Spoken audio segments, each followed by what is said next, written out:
Olá, amados de Deus, é uma alegria estar em contato de novo com vocês através desse nosso programa. O nosso objetivo aqui é sempre de anunciar o Evangelho das insondáveis riquezas de Cristo, o Deus que se encarnou, que se fez gente, que habitou conosco o Deus Emanuel e que por sua graça Ele pode habitar em nós e assim sermos tabernáculos de Deus neste mundo. Os links estão aí na tela da sua TV, youtube.com/piblondrina1 e facebook.com/programa Café e Fé, tudo junto. Você será sempre um aliado nosso. Nós contamos com a sua real participação, com a sua colaboração para que este programa possa se manter.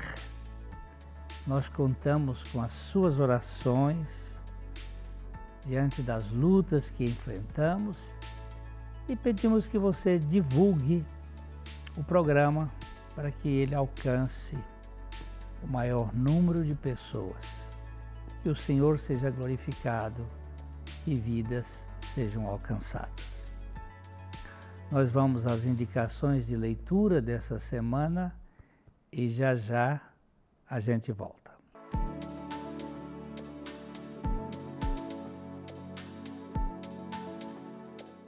Bom dia a todos, estamos aqui de volta, estamos aqui novamente para falar sobre esse tema tão extenso na palavra de Deus, que é a ansiedade, que são os medos. E eu queria ler um texto com vocês hoje que se encontra no Salmo 27, versículo 1 e 2, quando o salmista nos diz assim: o Senhor é a minha luz e a minha salvação. De quem terei medo? O Senhor é o meu forte refúgio. De quem terei medo? Quando os homens maus avançarem contra mim para destruir-me, eles, os meus inimigos e meus adversários, é que tropeçarão e cairão. Eu queria que você meditasse sobre esse texto hoje e depois lesse ele aí na sua casa, o Salmo 27, versículo 1 e 2. O Senhor é a minha luz e a minha salvação. De quem terei medo?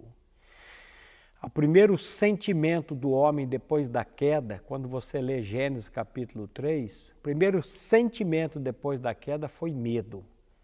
Quando Adão ele vai dizer ali, quando Deus vem ao encontro com Adão depois da queda, e Deus diz para ele: Adão, onde estás? E ele está escondido entre as árvores do jardim. E quando Adão sai, ele diz assim: eu ouvi a tua voz e porque estava nu, tive medo e me escondi. Então, o primeiro sentimento depois da queda foi o medo. O meu nome, antes de ser Maurício, o meu nome é medo. Nós somos pessoas que estamos aprisionadas pelo medo. Temos medo, medo de casar, medo de não casar, medo de separar, medo de perder o emprego, medo de ter uma doença, medo é o nosso nome. E a palavra de Deus está dizendo aqui: o Senhor é a minha luz e a minha salvação. De quem terei medo? De quem terei temor? O Senhor é o meu forte refúgio, de quem terei medo? E no Salmo 34, versículo 4, esse texto eu amo ele de coração, quando o salmista diz assim: busquei ao Senhor e Ele me respondeu e livrou-me de todos os meus temores. Presta atenção no que o salmista está dizendo. Busquei ao Senhor. A quem você tem buscado? Na hora do medo, na hora da ansiedade, na hora da preocupação, na hora da angústia, a quem você e eu temos buscado? O salmista diz aqui: busquei ao Senhor e Ele me respondeu, livrou-me de todos os meus temores. Esses temores aqui são os medos. A palavra de Deus ela é clara quando ela diz assim: lança o teu fardo sobre o Senhor, lança os teus medos sobre o Senhor e Ele vai te sustentar, Ele não vai permitir que você seja abalado. Aquele texto de 1 Pedro 5,7, que nós já falamos dele aqui, quando Pedro diz, lançando sobre Ele toda a vossa ansiedade, porque Ele tem cuidado de vós. Meu querido, minha querida que me ouve nessa manhã, lance os seus medos sobre o Senhor, busque ao Senhor na hora dos seus medos e como a palavra de Deus está dizendo aqui, Ele vai te ouvir e Ele vai te livrar de todos os seus temores. Que o Senhor abençoe a sua vida, a vida da sua família e semana que vem voltaremos com mais uma meditação sobre a ansiedade. Fique agora com a meditação do dia. A graça e a paz.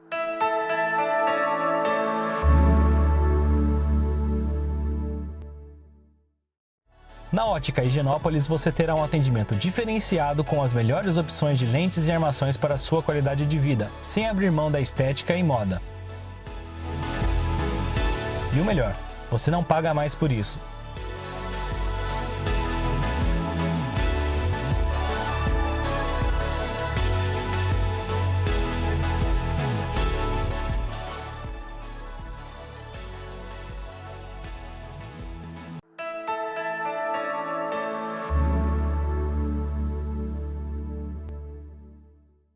Sinais de amor é o que nós queremos tratar hoje.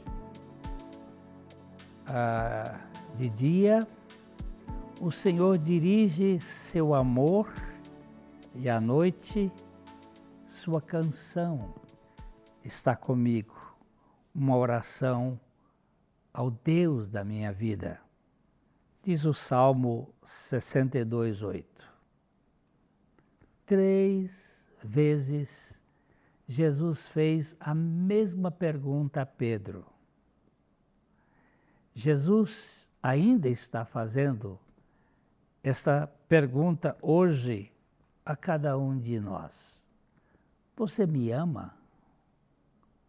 Você realmente me ama? Pedro havia negado Jesus 3 vezes e o Senhor queria restaurá-lo. E faz essa pergunta por 3 vezes. Pedro, você me ama? A maioria de nós diria que sim, eu amo. Mas nós precisamos ver um teste das Escrituras do que significa realmente este sim, eu amo. Aqui estão os sinais que a Bíblia aponta como sinais de uma pessoa que realmente ama a Deus e está crescendo nesse amor. Uma pessoa que ama o Senhor anseia por comunhão pessoal com Ele. O rei Davi, que também era um salmista, um poeta, ele escreveu assim: a minha alma tem sede de ti. O meu corpo tem saudade de ti, numa terra seca e cansada, onde não há água. Eu vi a ti no santuário e vi teu poder e a tua glória. Porque o teu amor é melhor do que a vida. Meus lábios irão glorificá-lo. Eu te louvarei enquanto viver, e em teu nome levantarei minhas mãos. A minha alma ficará satisfeita com o mais rico dos alimentos. Com lábios cantantes minha alma te louvará. Na minha cama eu me lembro de ti e penso em ti durante as vigílias da noite. Este Salmo 63, que nós lemos os versículos de 1 a 6, ele aponta para isto. Quando o seu coração transbordar de amor a Deus, você terá prazer em adoração, em louvor, em estar na comunhão com o Senhor. O amor mostra exatamente isto. Quando você estiver realmente apaixonado por alguém, você mal pode esperar para estar na presença dessa pessoa. Você sente uma atração tremenda pela sua presença. Quando você ouve falar de coisas que passam cada vez menos tempo juntos, casais que não querem ficar presentes, passam mais tempo com amigos, por exemplo, e tiram férias separadas. Isto é um sinal de alerta, quando esses casais não querem conviver um com o outro. Uma pessoa que ama o Senhor, por sua vez, amará as coisas que Ele ama. Nós sabemos que o que Deus ama, pelo que Ele nos declarou em Sua palavra. A palavra de Deus revela a nós coisas extraordinárias e nós sabemos que esta é a vontade do Senhor. O salmista, por exemplo, ele declarou: "Ó, como amo a tua lei. Medito nela o dia todo." Está no Salmo 119, 97. Eu amo a Deus de fato. Se eu amo a Deus de fato, eu amo as coisas de Deus, aquilo que Ele manifesta na sua palavra. Eu medito na palavra de Deus com amor, com dedicação. Você ama a palavra de Deus? Você ama a igreja dele? Você ama as pessoas perdidas?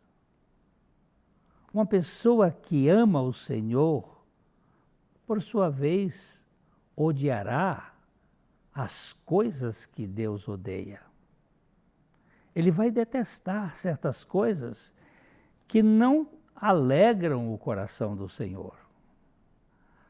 À medida que crescemos em nosso amor pelo Senhor, sua natureza se tornará a nossa. Haverá essa manifestação da natureza divina em nós. O salmista, no Salmo 97, 10, ele diz: aqueles que amam ao Senhor odeiam o mal, porque Ele guarda a vida dos seus fiéis e os livra das mãos dos ímpios. Deus odeia o pecado e nós devemos também odiar o pecado.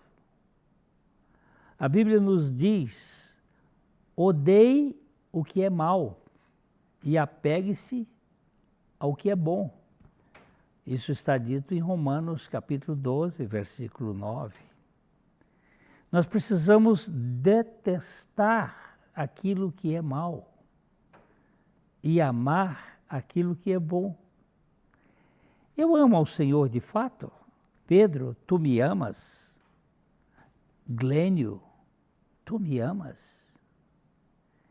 Agora você vê, sim, eu amo, mas quem ama o Senhor detesta as coisas que são indignas e ama aquelas coisas que o Senhor ama. O problema é que muitas vezes nós somos fascinados pelo mal. Somos atraídos para ele, primeiro como observadores, depois como participantes. Quantas vezes eu tenho enfrentado lutas tremendas nesta área, mas em vez de flertar com o mal, nós precisamos fugir dele. Uma pessoa que ama o Senhor anseia pelo retorno de Cristo. Maranata. Senhor, volta logo, porque este mundo ele está realmente conspurcado, está sujo, está contaminado, está cheio de indignidades. E a gente aspira por uma vida sem esta opressão maligna. O apóstolo Paulo se alegrou com o futuro que o futuro reserva. E agora está reservada para mim a coroa da justiça, que o Senhor, o justo juiz, me concederá naquele dia. E não apenas a mim, mas também a todos os que ansiarem pela sua vinda. 2 Timóteo capítulo 4, versículo 8. É muito importante que nós tenhamos esta ideia.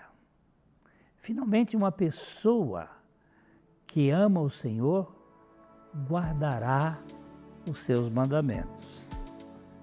Não resta dúvida que ele vai ter prazer nos mandamentos do Senhor. Nós vamos ter uma parada e depois a gente comenta um pouco mais. Vamos parar aqui por um instante.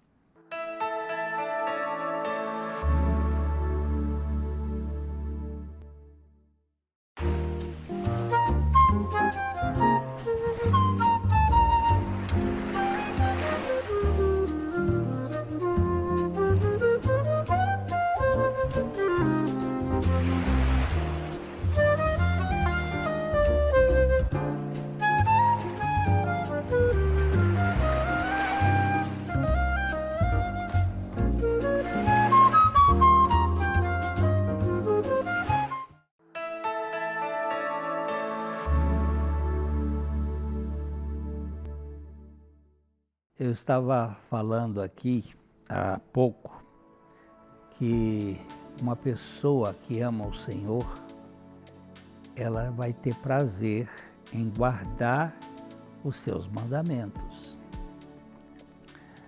Jesus disse: quem tem os meus mandamentos e os obedece é quem me ama. Olha bem. Isso é muito importante nós verificarmos. Quem me ama será amado por meu Pai, e eu também o amarei, e me manifestarei ou me mostrarei a Ele. O Senhor disse isso no Evangelho de João, no capítulo 14, no verso 21. E Ele também perguntou em Lucas, capítulo 6, versículo 46, por que você me chama de Senhor, Senhor, e não faz o que eu ordeno, o que eu digo? Que história é essa? Você diz que me ama e que eu sou o Senhor e não me obedece? Pedro não apenas foi perdoado dos seus pecados, mas também foi recomendado para o serviço. Jesus, quando se encontra com Pedro, lá no lago de Genezaré, depois que Pedro fugia, depois que Pedro tentava retornar à sua vida pregressa de pescador, o Senhor não só perdoa os pecados de Pedro de ter negado, como também o coloca para servi-lo.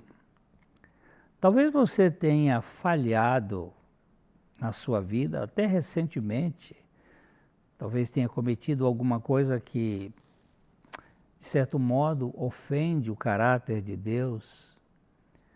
Talvez você tenha feito coisas das quais se envergonha.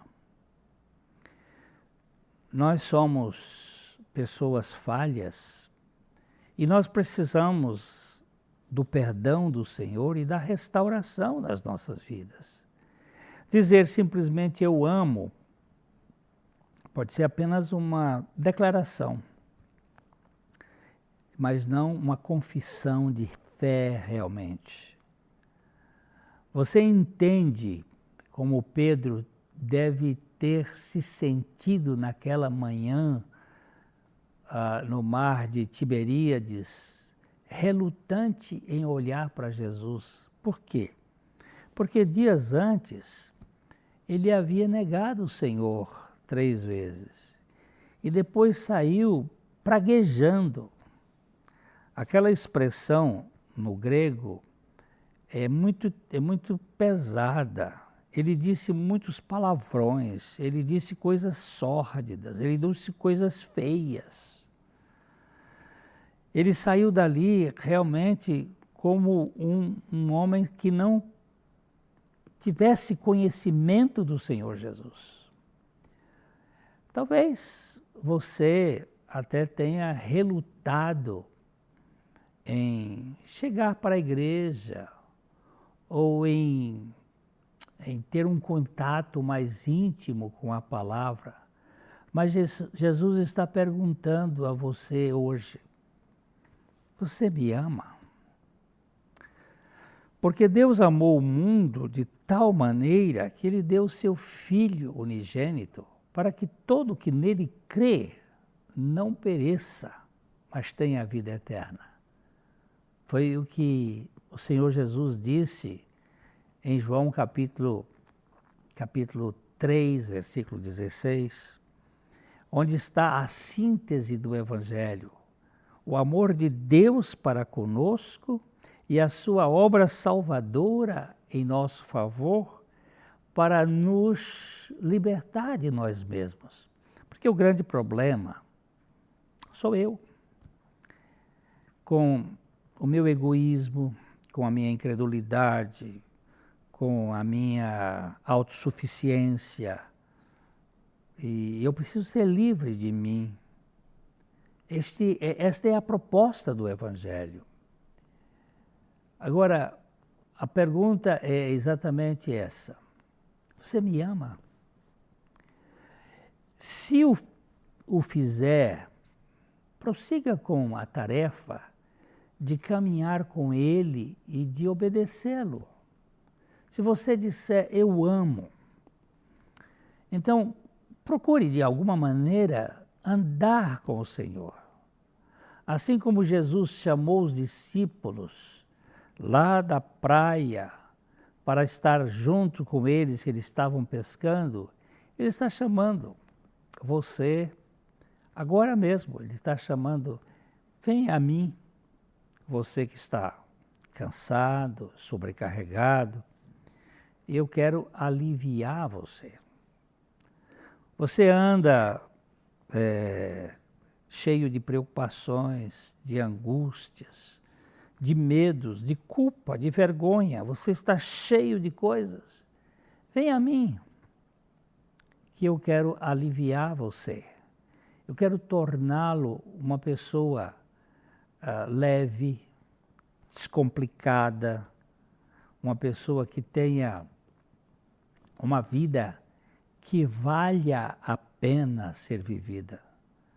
Não essa vida de reclamações, de murmurações, de críticas, de ciúmes, de invejas, de medos. Essa vida que está cheia de conflitos.